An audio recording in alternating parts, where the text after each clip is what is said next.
शामी साहब, दस्तखत शुदा फ़ैसला जो अब सुनाया जाना है और उस दौरान में ये सारी बातें हो रही हैं, हुआ क्या? चोर कौन? असल जुर्म क्या हुआ?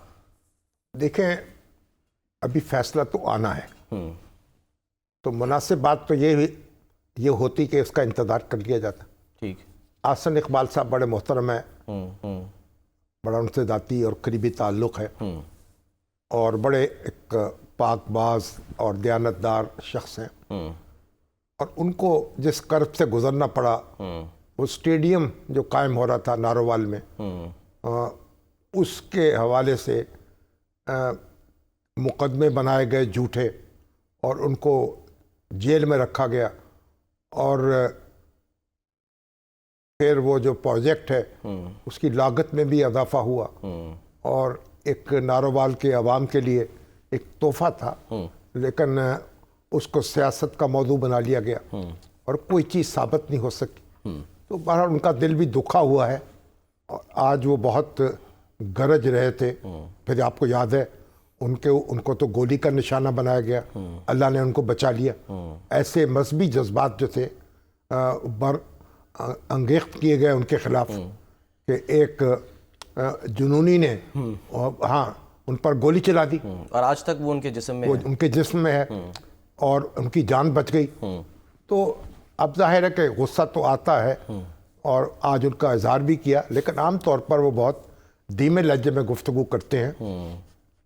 असल में शोर भी हो रहा था ना शामी साहब मुखालिफिन की तरफ से। हमारी जो अलीमा बाजी हैं, उन्होंने तो नवाज शरीफ साहब को भी बीच में घसीट लिया। हाँ जी भाई, अगर अब सवाल पैदा होता है कि अगर कोई नवाज शरीफ साहब का भी ताल्लुक़ है उस पैसे से, तो फिर तो बड़ी अच्छी बात थी कि जब इमरान खान साहब जो हैं उनके पास, वो तो वज़ीर आज़म थे ना जब ये सारा मामला हुआ है, तो उस वक्त में कार्रवाई करते हैं उनके खिलाफ। न सिर्फ इनके खिलाफ बल्कि वो तो जरदारी साहब का भी नाम ले रही नहीं, है। जो भी सहूलतकारी तो उन्होंने की थी जुर्माना केस में। वो तो उसका तो किस्सा नहीं है ना, इस केस की बात हो रही है। हाँ। इस केस में वो कहती हैं कि ये तो नवाज शरीफ का मामला है, तो भाई मामला है तो आपने क्या कार्रवाई की उनके खिलाफ, कौन सा मुकदमा दर्ज कराया? बुनियादी बात यह है कि वो जो पैसे आए हैं वहाँ से, और एक एग्रीमेंट इनका हुआ है जो सीक्रेट एग्रीमेंट है, जो उनकी नेशनल क्राइम एजेंसी है बरतानिया की, उसकी तफसील तो हमें मालूम नहीं है।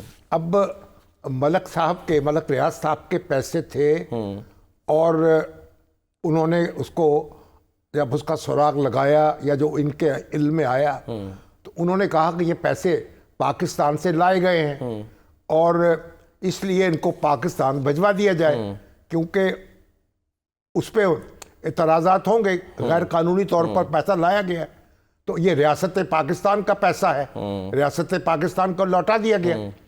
अब मलक साहब का उसके अंदर क्या रोल था, उनके बारे में क्या वादा हुआ, क्या उनको प्रोटेक्शन दी गई और इस मामले की तफसील क्या है, ये तो हमें मालूम नहीं है। सर, वो जो एनसीए की प्रेस रिलीज आई थी उसमें तो वो उन्होंने बता दिया था ना, उसमें तो डिटेल आ गई थी सारी की सारी। क्या? और यही जो मेरे सामने इस वक्त रखी हुई है कि जी National Crime Agency has agreed a settlement figure with a family that owns large property developments in Pakistan and elsewhere. ठीक है। और 190 million pound settlement is the result of an investigation by the NCA into the property tycoon, जो भी कह रहे हैं। हाँ, गोया जो पैसे वहां लाए गए थे वो कानूनी तौर पर नहीं लाए गए, गोया उन पर टैक्स पाकिस्तान में अदा नहीं किया गया और उन्होंने कहा कि ये पाकिस्तान से पैसा आया है और इसलिए कि इसको वापस कर दिया जाए, तो रियासत पाकिस्तान को वो पैसा वापस कर दिया गया।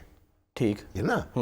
अब यहाँ वो पैसा जो है खान साहब ने वो मलक रियाज साहब को दे दिया, यानी उनके अकाउंट में जो सुप्रीम कोर्ट में उन्होंने रकम अदा करनी थी वो जमा करा दिया, तो गोया उन्होंने मलक साहब को दिया ना, मलक साहब ने सुप्रीम कोर्ट, यानी बिलवास्ता कहने या बिलावास्ता कहने। अच्छा, तो अब सवाल ये है कि जब मुकदमा कायम हो रहा है तो मुकदमा ये है कि उन्होंने ये उनको रायत दी, पैसा रियासत का था जिसको जाती उनको तौर पर दे दिया गया वापस, और उसके बदले में वो ज़मीन ली गई जहां अल कादर यूनिवर्सिटी कायम हुई है। ठीक है। वो कहते हैं कि ज़मीन मैंने एक ट्रस्ट के लिए ली है, ट्रस्ट को, और मेरी जाती मलकियत नहीं है, उसका कोई ताल्लुक नहीं है इस लेन देन से, वो पैसा हमने मलक साहब को वापस कर दिया, काबीना ने फैसला किया था। अच्छा। अब सवाल ये है, ये यारी डिटेल्स हैं, जब हमारे सामने ये मुकदमे का फैसला आएगा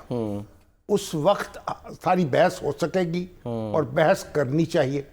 इस वक्त तो अब पीटीआई ये कहती है कि वो पैसा तो सुप्रीम कोर्ट में था, महफूज था, हाँ जी। उसके ऊपर इंटरेस्ट भी आया है, तो पैसा जो है वो अमली तौर पर ज़ाया नहीं हुआ। अच्छा। अब लेकिन सवाल ये है, अगर रियासत का पैसा था तो आपने किसी इंडिविजुअल को क्यों दिया?